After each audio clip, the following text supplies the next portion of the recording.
So an obvious argument you're going to have is that, well, if Q is false, clearly it lives here, which means that P is false. Yeah, I understand that. I see that. The problem is you're trusting in this bivalent logic too much. We're already establishing that it needs to be trivalent.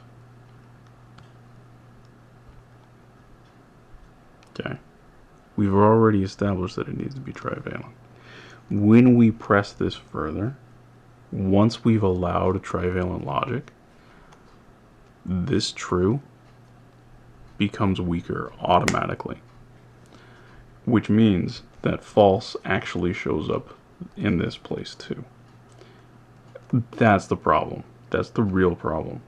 If as long as you're forcing excluded middle artificially, because it has to be an artificial enforcement, as long as you're enforcing that, then yes, what this will do is it'll flip to false, and then you get this.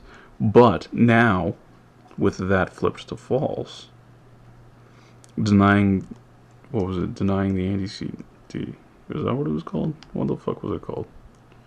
Whatever. Yeah.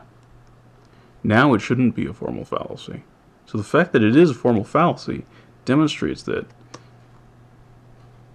that should not be a false, and that the excluded middle is wrong.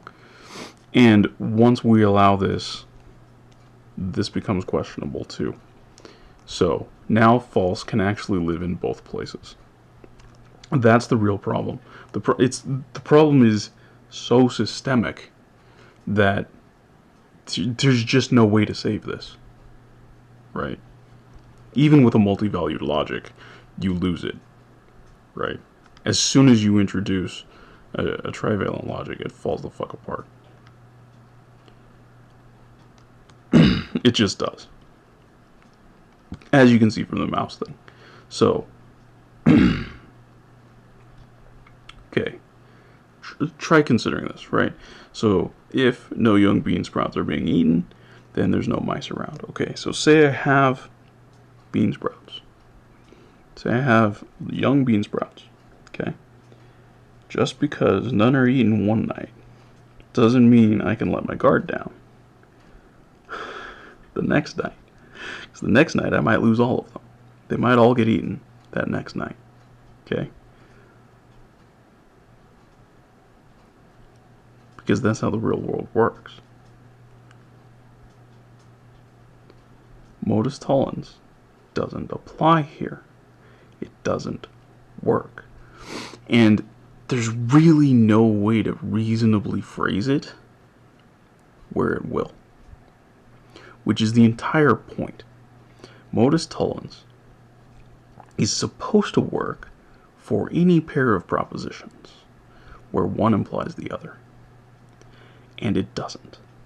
They have to be very, very carefully constructed relative to each other for it to actually work.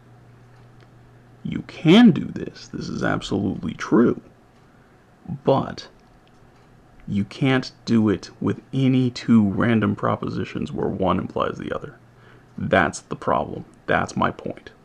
It works sometimes, but not always. And it's claimed that it works always. Right? That's where it's a problem.